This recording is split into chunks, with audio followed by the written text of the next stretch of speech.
Morning, family. It's good to be with you all and see all your guys' smiling faces. It dawned on me this morning that it's been probably 10 years almost since I've been up here at this capacity, so a little rusty.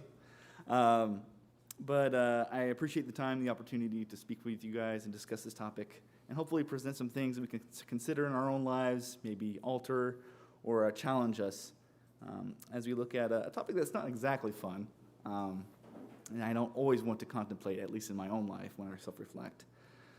And it also dawned on me just this morning that the subtitle here is a little misleading, or it could be, depending on how you interpret it. So we're discussing, as you can see, hypocrisy, lessons from a reformed Pharisee. And that line I kind of just threw in as a throwaway. But it dawned on me, like, this could be in reference to, and people would anticipate this being Paul, which is fair. But I'm going to do something a little faux pas for public speakers and just give away my point. That's not the case. That's in reference to me. So this is lessons from a reformed Pharisee, of which I consider myself. And perhaps we'll dive into that a little bit more.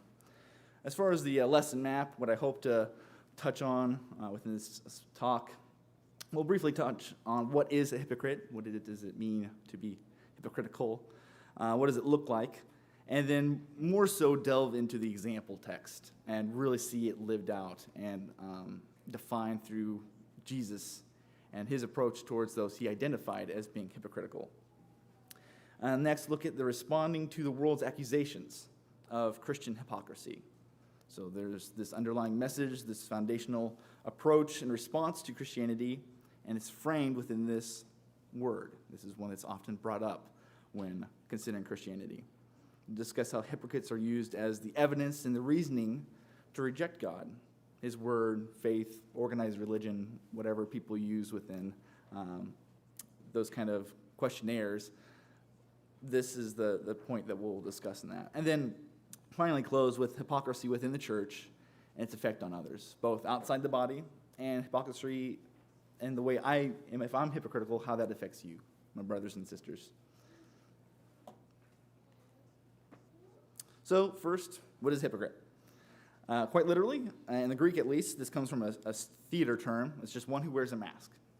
So if you're familiar with the Greek theater at this time, they would wear very exaggerated features on these clay masks, which they'd place in front of their face. And the advantage of this is quite simply, you don't have to have that large a cast. You could have a few members, they can play different roles, put on different voices, and you can get pretty cheap production out of it. Another side point is that no women played any roles, at least publicly at this point, so all the male cast members would have to play women, so the mask was helped to that effect as well.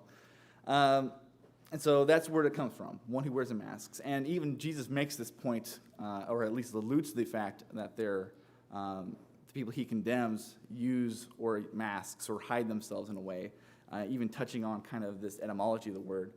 And just a thought I was considering with the idea of wearing a mask. The problem with wearing a mask too long.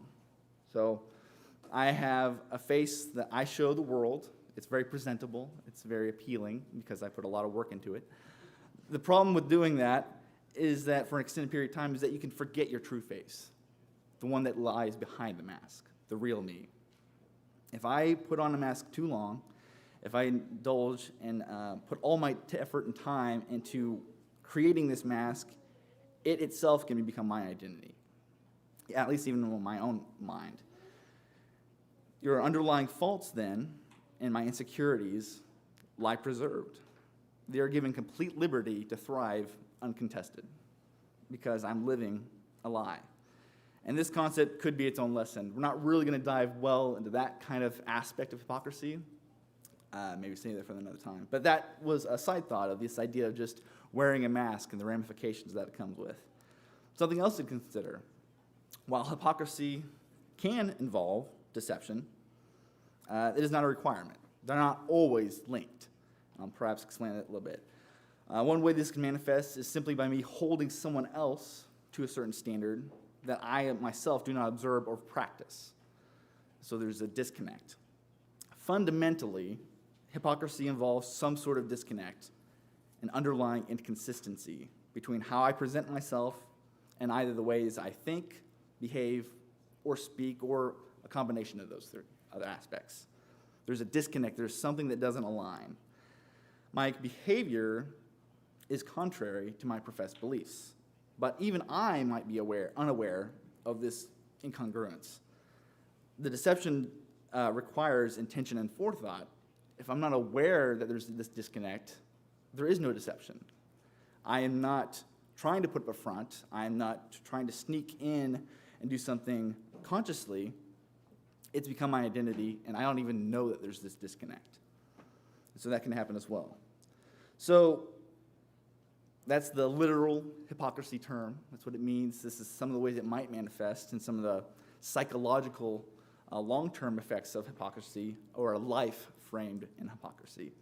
But what does it actually look like? And to that, we'll turn to Matthew chapter 23.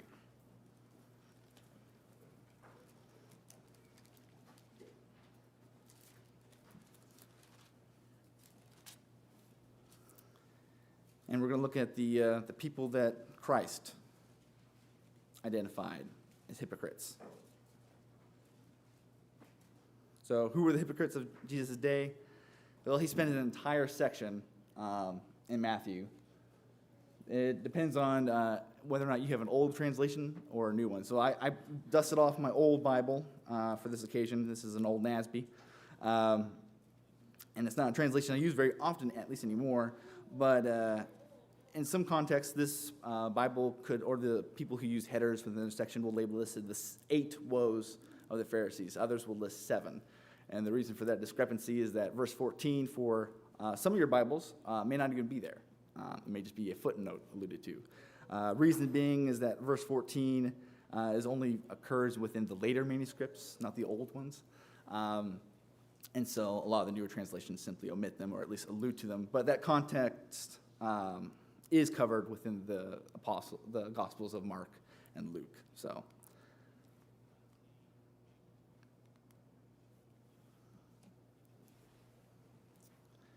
go ahead and read the first 36 verses of this, but we're going to go in sections and kind of look at the different ways that Jesus approaches this. So verses 1 through 12, start with, as he is speaking right now to the audience. This is a group of people with mixed backgrounds, but he's addressing the Pharisees and the scribes. Verse 1 of chapter 23 of Matthew. Then Jesus spoke to the crowds and to his disciples, saying, "The scribes and the Pharisees have seated themselves in the chair of Moses. Therefore, all that they tell you, do and observe, but do not do according to their deeds. For they say things and do not do them.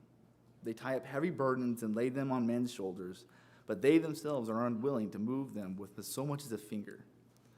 But they do all their deeds to be noticed by men, so that they may broaden their phylacteries and lengthen the tassels. They love the place of honor at banquets and the chief seats in the synagogues, and respectful greetings in the marketplaces, and being called rabbi by men. But do not be called rabbi, for one is your teacher, and you are all brothers. Do not call anyone on earth your father, for one is your Father, he who is in heaven. Do not be called leaders, for one is your leader, Christ. But the greatest among you shall be your servant. Whoever exalts himself shall be humbled, and whoever humbles himself shall be exalted."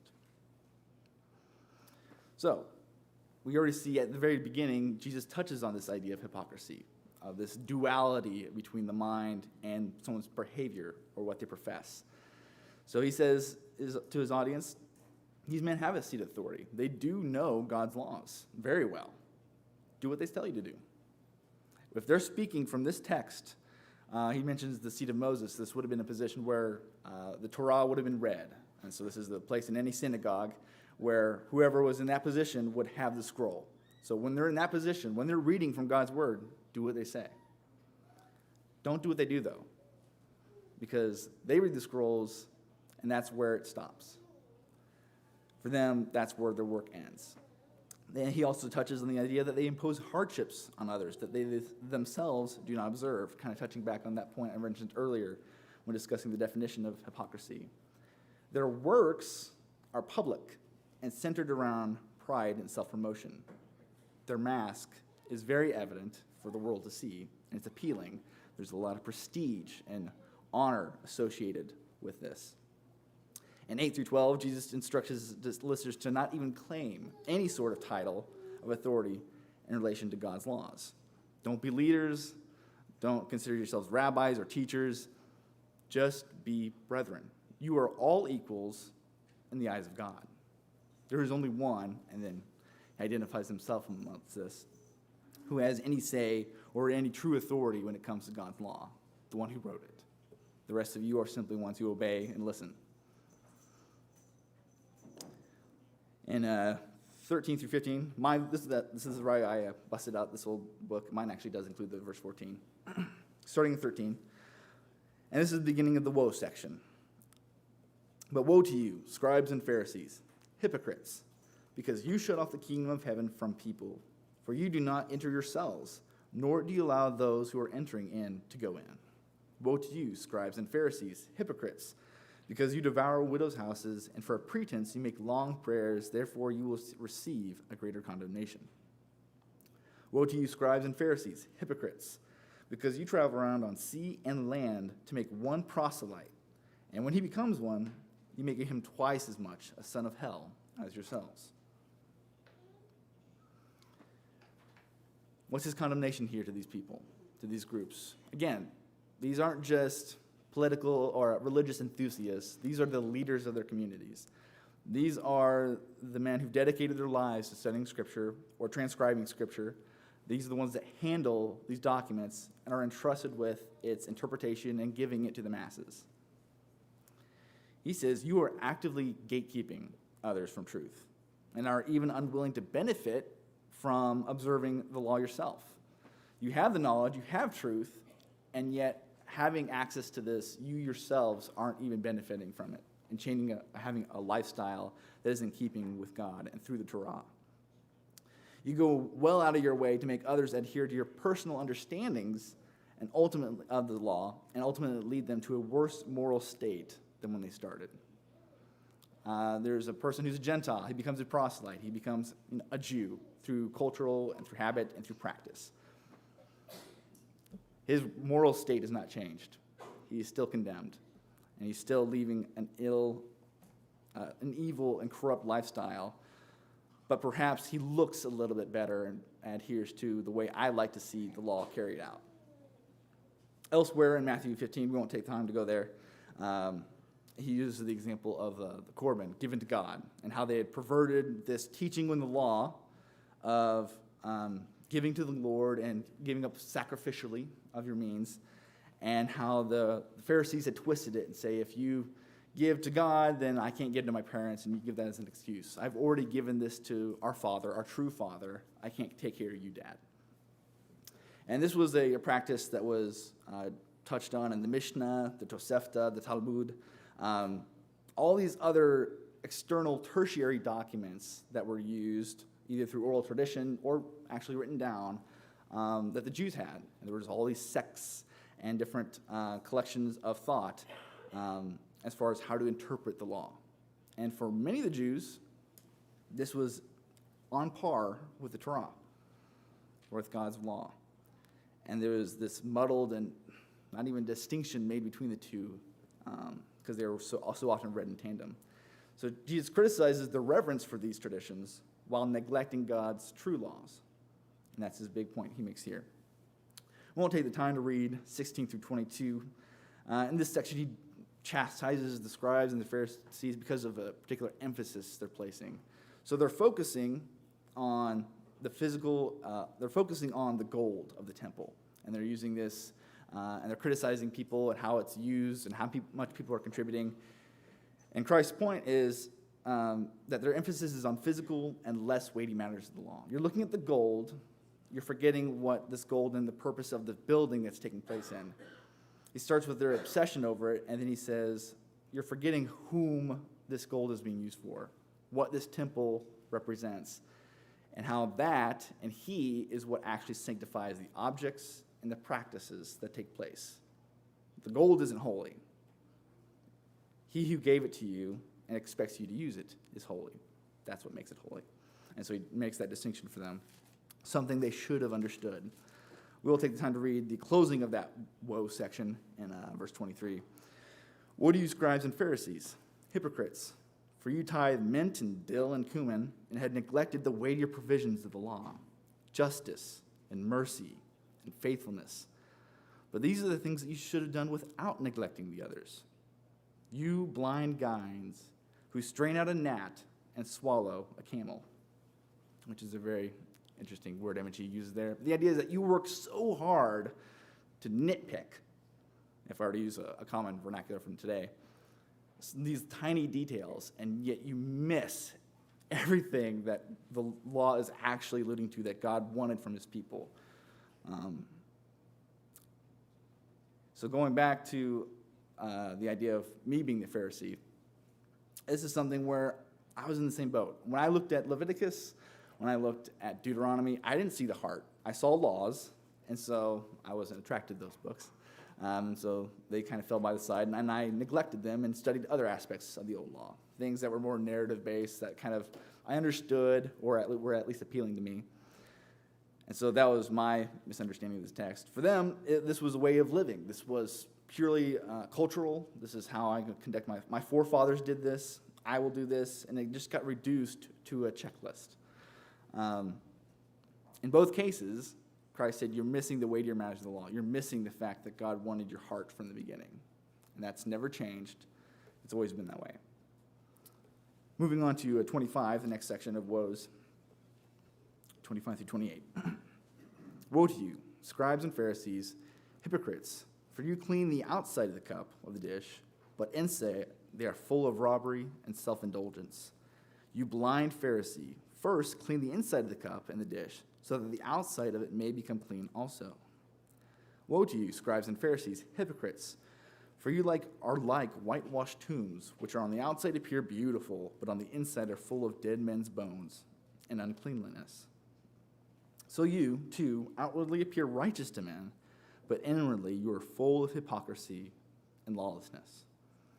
This section in particular, you can really see aligns with the imagery of the definition of hypocrisy we discussed at the beginning and earlier. They present themselves as one thing. They wear their mask. But underneath, they're entirely different. And he uses some pretty intense language, if you know to hear. Like, I read this now with my modern Western perspective, and I can see kind of the tone, or I can envision the tone he's using. And the language, I can tell it's firm, but this is really controversial, the stuff he says. You guys are whitewashed tombs. Tombs are unclean. And for a Pharisee in particular, anything unclean they would not come near. So naturally, there were the laws of uncleanliness that were ritualistic and that had to do with the Judaism. And the Jews would observe it, and they would go through the various processes to become clean again. There was different methods for that. Well, for the Pharisees, they elevated those practices and put them on par or even above those of moral practices within the Levitical system.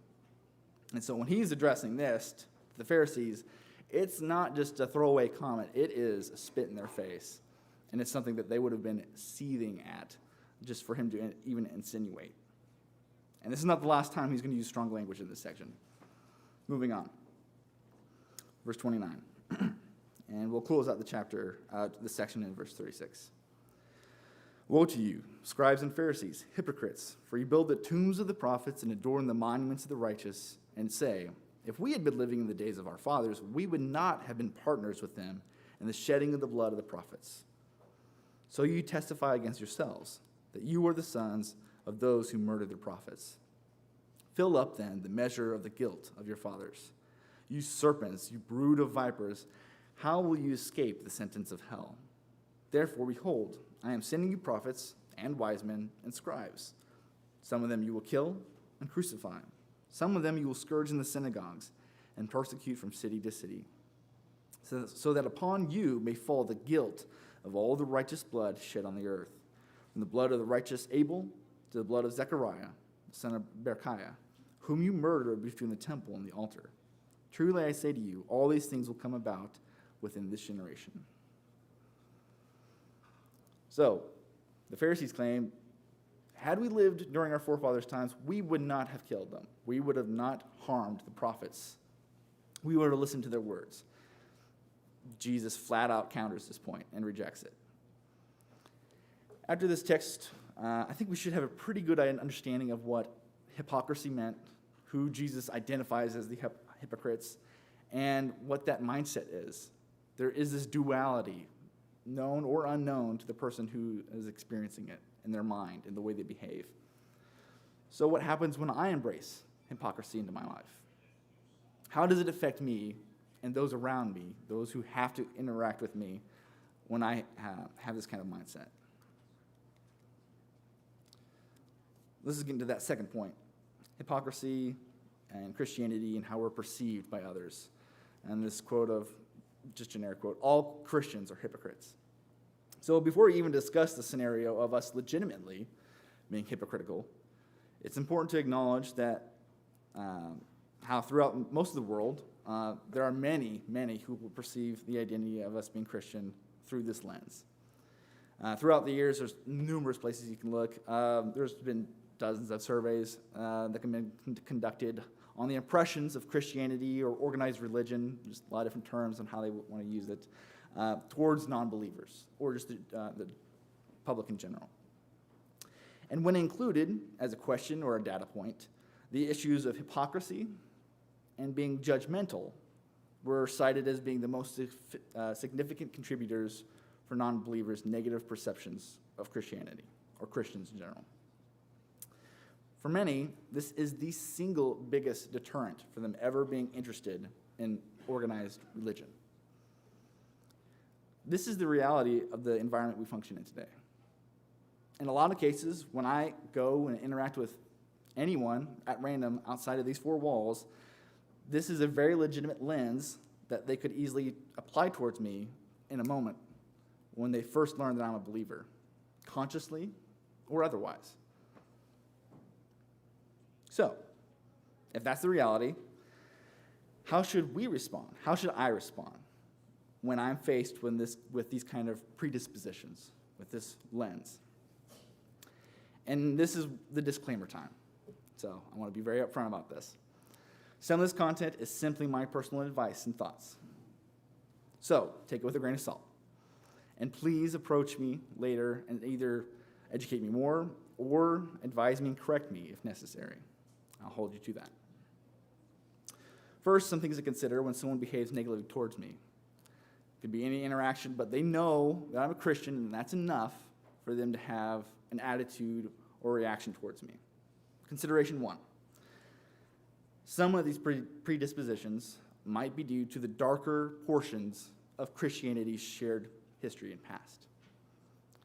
For example, think the Crusades, the persecution of scientists and artists who didn't align with the religious leaders of the day, using the Bible to justify the American slavery system. There's a lot of stuff that people could use as ammunition in our past. I'll touch on that later. Consideration two. Some predispositions may be the result of poor and prior negative interactions with other believers, personal or otherwise. They may not have affected me, but they may have affected my best friend or my son or my grandmother. A Christian interacted poorly with one of these figures who's valuable, who I love. This Christian guy is so arrogant and constantly trying to shove his beliefs down my throat. Blanket quote. So, my suggestions for responding to these or any other predispositions, there's others that exist, but those are kind of two big ones I wanted to focus on. So, first suggestion, don't rush to defend or explain. Some of those things that I mentioned earlier, you might have already been formulating. Well, that's not really the case. So here's some things I want to consider, some quotes. Well, those weren't even really Christians. I didn't share the beliefs with those people. They were in the wrong. Or, that one was hundreds of years ago. Why is that even relevant now? Or, I didn't do any of those things. That was someone else. Why are you holding me accountable for other people's behavior? So, number one, don't rush to the defense and explain. Don't lead with those responses. Instead, let our first words be ones of love and compassion. Go ahead and turn to Colossians 4.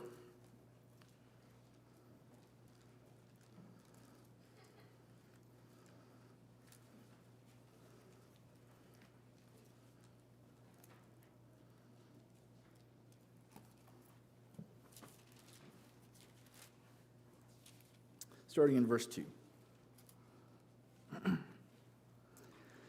Devote yourselves to prayer, keeping alert in it with an attitude of thanksgiving, praying at the same time for us as well, that God will open up for us a door to the word, so that we may speak forth the mystery of Christ, for which I have been imprisoned, that I may make it clear in a way I ought to speak.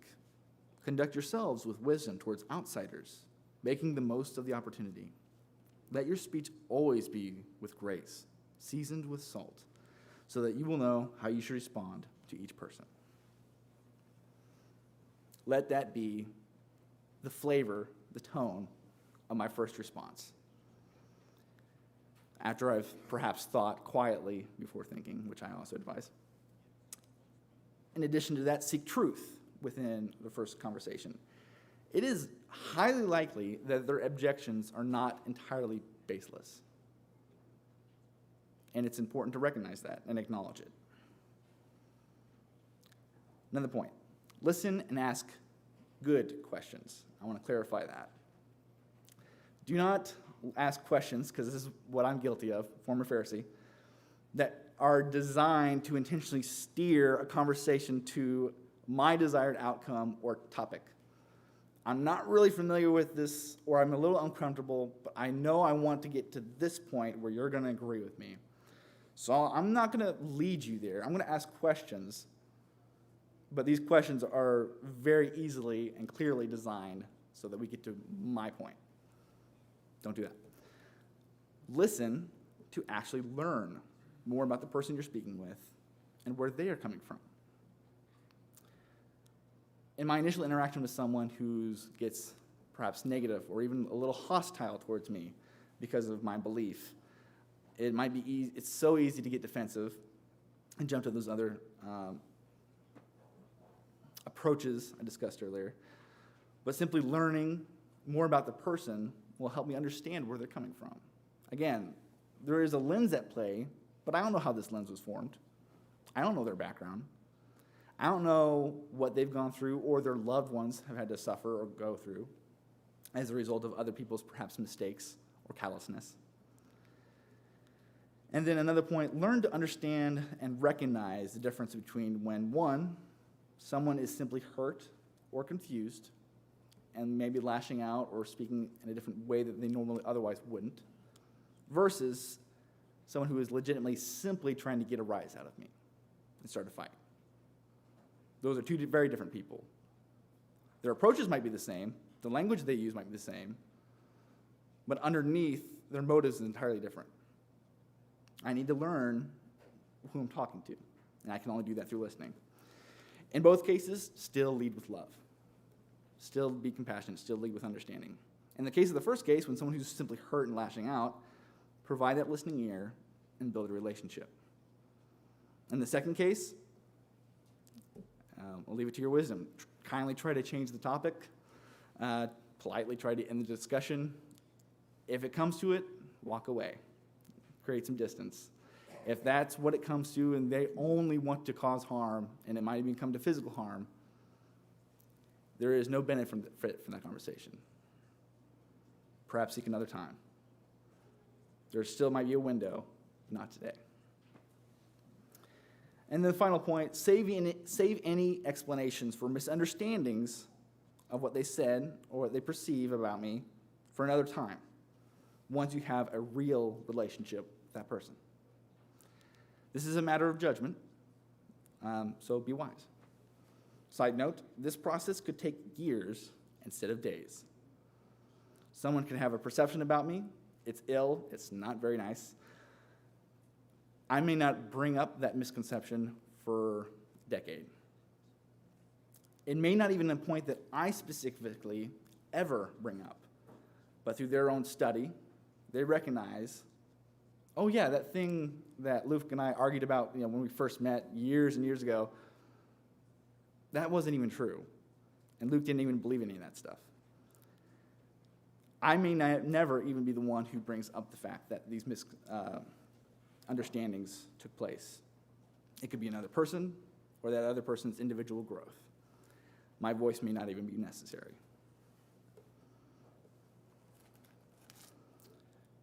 Next consideration. Oh, there you go.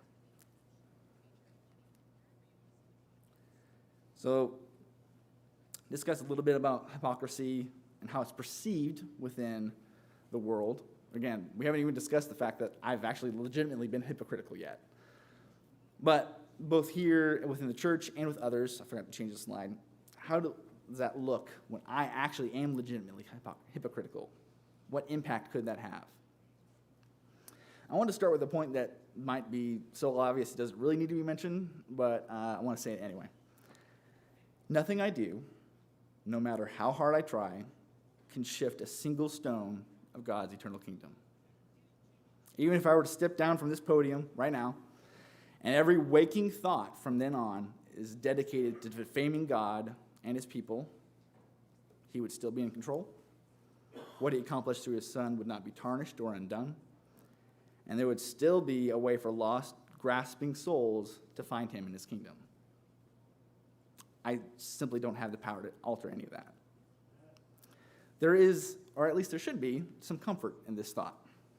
No one, including me, has the power to disrupt God's eternal plan.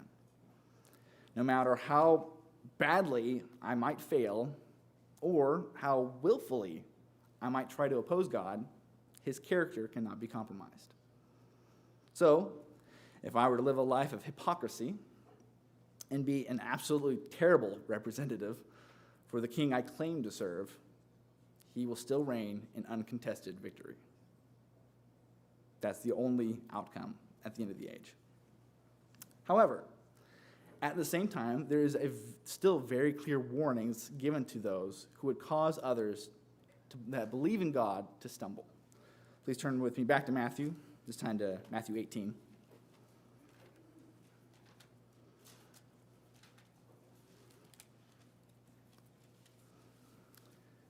We'll read the first 7 verses. Matthew 18. At that time, the disciples came to Jesus and said, "Who then is the greatest in the kingdom of heaven?" And he called a child to himself and set them before him. And he said, "Truly I say to you, unless you are converted and become like children, you will not enter the kingdom of heaven. Whoever then humbles himself as this child is he who is greatest in the kingdom of heaven. And whoever receives one such child in my name receives me. But whoever causes one of these little ones who believe in me to stumble, it would be better for him to have a heavy millstone hung around his neck and to be drowned in the depth of the sea. Woe to the world because of its stumbling blocks. For it is inevitable that stumbling blocks will come, but woe to the man for whom the stumbling blocks will come." As a younger student of this passage, I kind of confused the purpose behind Christ using a child in this instance, why he used this example. Initially, when I was younger, I was thinking perhaps being young, being a child, is equal to some form of purity, and that's the point that he's addressing here. And there is truth in that thought. When you are young, there is an inherent purity and holiness. But that's not what he's talking about, not in this context. He's discussing status. Look at the initial question he poses in verse 1, or is posed to him. When Jesus finished these words, he departed from, 19. And at this time, the disciples came to Jesus and said, "Who then is the greatest in the kingdom of heaven?"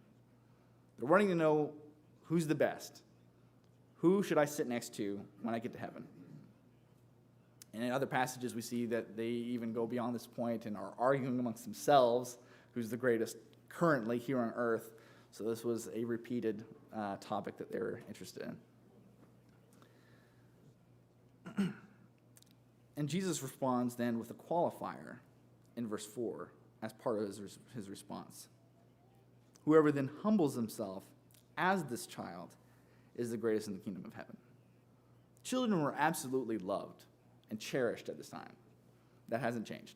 That's not a difference between the West and Eastern cultures. They love their children. But at this time, children had no status, at least not in a legal sense, and certainly not in a class sense. It didn't matter if you were the son of a very wealthy political figure. Until you came of age, you meant nothing to the system. You were loved at home. You were raised with the intention of you becoming a member of the society and having a status and contributing. But until you did, you were nothing. That's what Christ is calling his disciples to be. Be like children. Have no worth to your society. Don't be recognized. Don't be praised or honored. Be a nobody. Be a child. That's what he's getting at. The NIV does an even better translation of this in verse 4. Takes the lowly position of this child, makes it even more explicit. So who are these lowly ones? The answer is in verse 6, those who believe in me. So he takes this example of a child. He says, become like them. And then from then on, when he refers to lowly ones, he's referring now to believers, those who are with me, those who have accepted me and have joined my kingdom. You're now lowly ones, the little ones. There are multiple passages that deal with us being a good example to the world and allowing others to see us. We've dedicated a significant portion of time considering how to be effective image bearers over the last several years and months. Even earlier in this lesson, we looked at how we should be wise in how we interact with the world, back in Colossians 4. We want to have a good example with those who don't share our faith.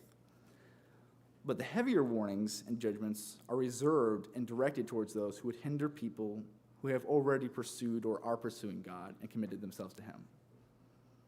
My failure to properly reflect God's light to the world as a result of my sinful behavior is absolutely condemnable and will be weighed against me on the day of judgment. I will have to answer for that. But there is an intensified warning posed on those who would do the same thing to a child of God, one who's already made that commitment and has a relationship with God. And to flush out this idea, Jesus follows up this section of warnings in Matthew 18. We'll just drop down to verse 10 with the parable of the lost sheep. Matthew, again, 18, verse 10. See that you do not despise one of these little ones. For I say to you that their angels in heaven continually see the face of my Father who is in heaven. For the Son of Man has come to save the world which is lost. What do you think? If a man has 100 sheep and one of them goes astray, does he not leave the 99 on the mountain and go and search for the one who is straying?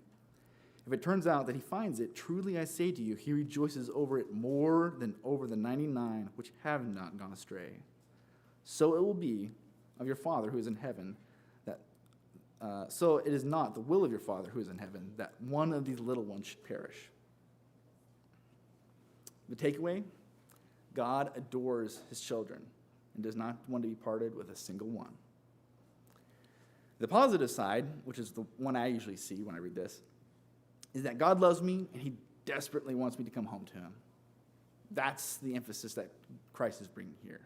He values these people so much, the ones who've committed themselves to him, the ones who are his true children. He doesn't want to be parted from them, and it hurts him when they leave. The negative side I sometimes miss and don't always connect with the warnings that precede this section that Jesus gives.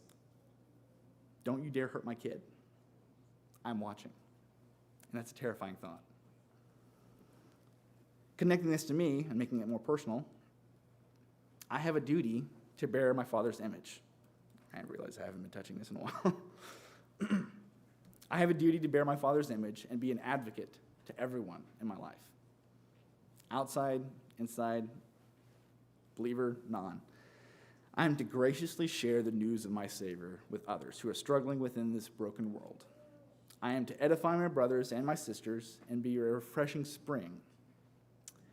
When I choose to wear a mask, however, and fail to practice what I teach, and thereby neglect my true purpose, a point that Andrew Bean did a really good job of reemphasizing, of our purpose, going back to that, I am now a source of misguidance to the lost, and I'm a danger to my spiritual siblings.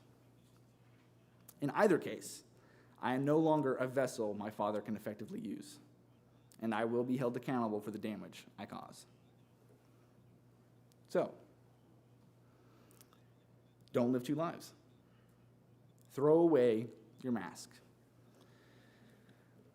One of the struggles I had with the quote, if I go back, all Christians are hypocrites. There's a few struggles I have with this line. One is, well, that seems a bit generic, and it's kind of unencompassing. It's not very fair to attack an entire group of people. And in that same line, like, there is a lot of truth in this single quote. Because while my life may, thankfully, hopefully, is not framed in hypocrisy, it does not identify the pattern of my life, there have been multiple moments where I've been a hypocrite. I profess to do one thing. I identify with this all-loving, merciful, and just king. But my lifestyle doesn't reflect that. The words I use to profess this kingdom and this gospel message don't reflect that. So it's a little bit of a paradox because I see truth and falsehood in this statement simultaneously. But it's good to recognize and acknowledge both. And acknowledge that as we get rid of this mask, as we cast it aside, while the face underneath will inevitably be marred and scarred and won't be accepted by all, that's just the reality. You cast away something that you've worked on and built so that you can be accepted, and now you're abandoning that for the reality and the truth, what's underneath. Not everyone's going to like that. The truth is that that's the face that your Father loves. That's the one that he designed. That's the one he appreciates. And that's, more importantly, the one that he can use now. You can't use a mask. You can't use a falsehood that you designed and built up. He can only use you and your genuine self. So at the close of these thoughts, if there are any who are struggling with the idea of duality of mind, you're professing one thing, but in your heart, you know you aren't living up to the standards that you say you do. You're not in alignment with God's will. It is rather something that you've put on for the benefit of your loved ones and your friends and others. It's going to be painful to take it off, and I acknowledge that. But you cannot be a useful vessel for God, a good servant of his kingdom, by living two lives. So I call you to come home and take that off. If you need help removing that, or with any other situation in your life of a spiritual nature that we can study with you, we would happily do so. There are so many people here who want you to thrive and for you to reach your potential and be a contributing and strong servant of God and his family and his kingdom.